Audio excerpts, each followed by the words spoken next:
everyone, welcome back to my channel if you've been here, and welcome to my channel if you are new.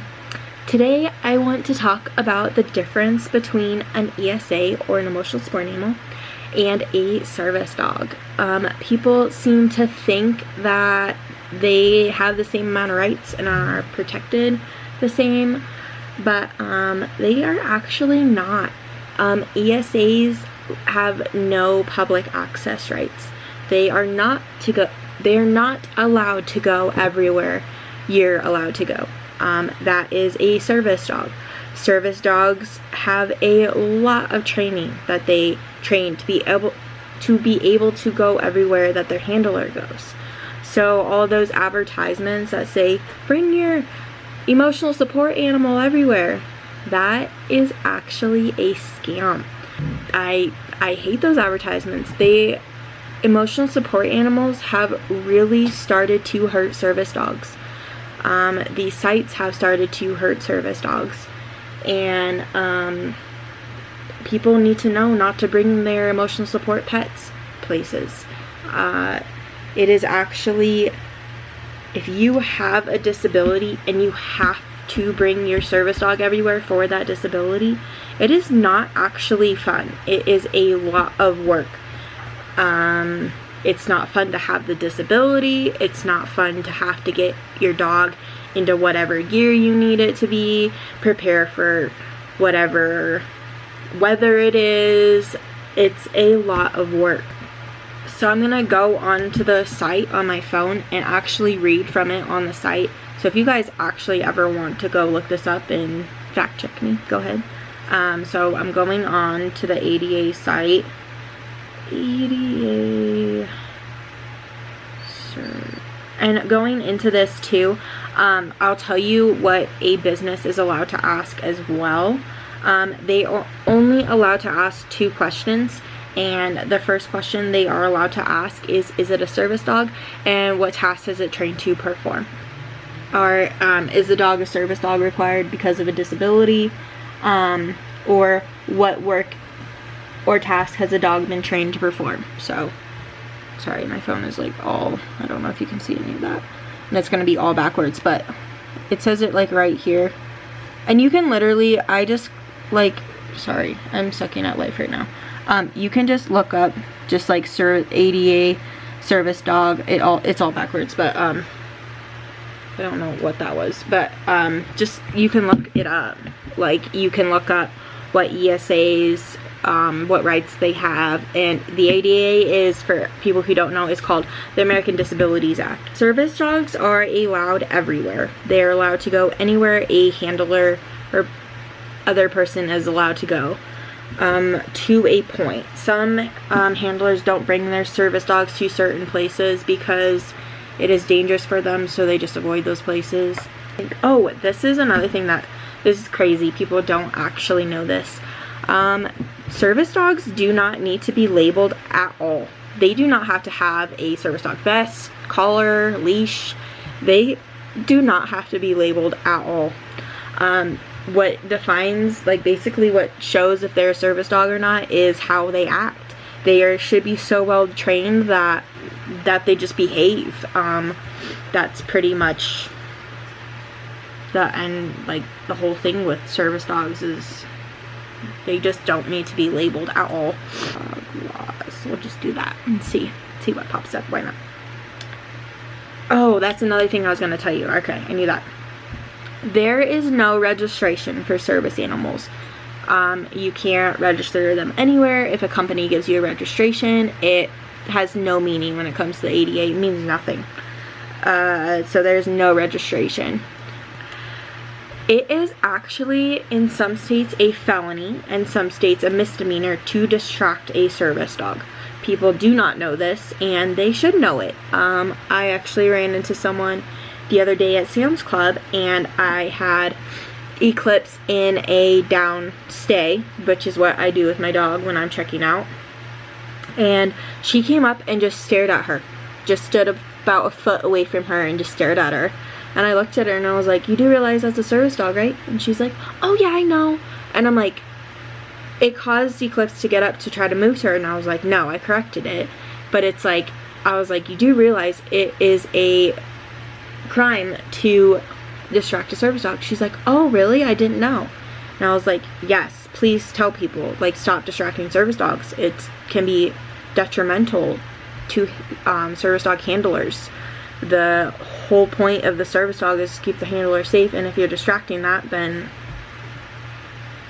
So that is a huge thing. Like, you can look up the laws, you can, in your state, every state's different. That is a huge thing that people do not understand. Like, working dogs cannot be distracted. It is really, it's really dangerous. Like, think about what their job is. Their job is to, in most cases, smell the slightest hint of the chemical that causes like a seizure, or that causes tachycardia.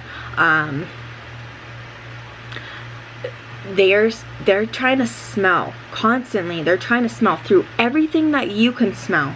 They're trying to smell that tiny little bit of chemical to warn their handler, so their handler can get somewhere safe, can sit down. And if you distract them for like a split second and they don't catch that, or you distract them for however long, you're making their job so much harder. Like, if you think about how hard your job is, and then have someone there working against you. Like, imagine if you were a doctor and you're trying to save someone, and someone keeps poking you and taking your tools away, and that's not really beneficial to that person who's having an operation or getting stitches or whatever. Do you get what I'm saying? Like, do not distract service dogs. It is incredibly dangerous. And they are animals. They can be distracted. No matter how much training we go through with them, they can be distracted. Are one of those people, because there are those people out there.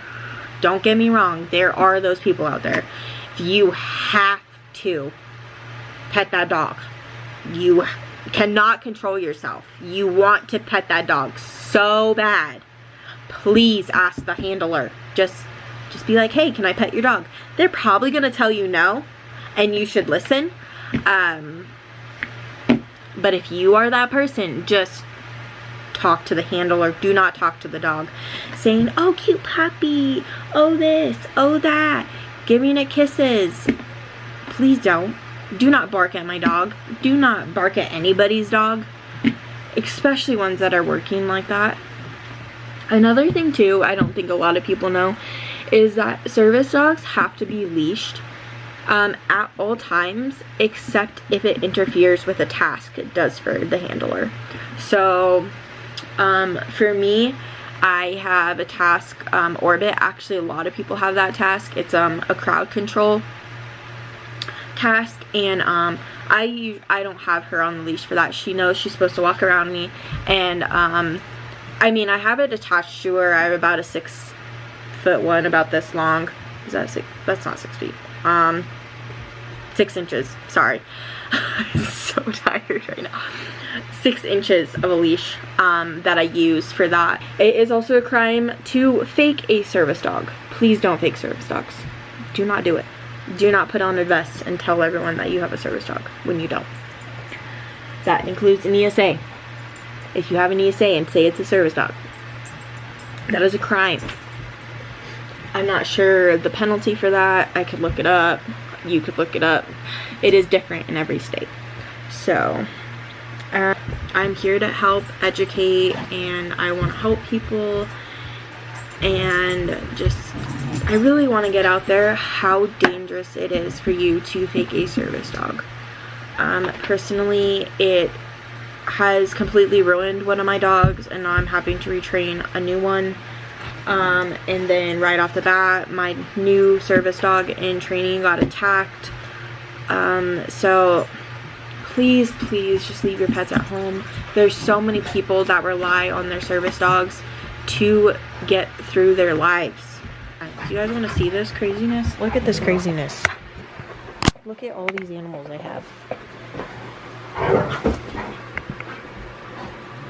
Ooh, this right here, I don't know if you can see it. It's like focusing on me. but now she's sitting on it. But there's like that blue mat right there. That's actually a cooling mat. So I got it because it's like gets so hot in my house, and I figured it would help.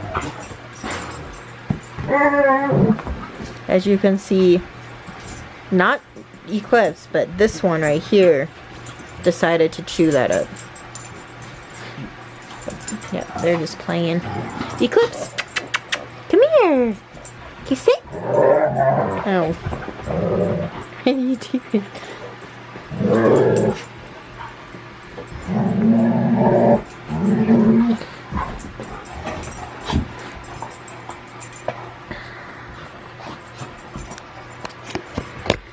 Alright.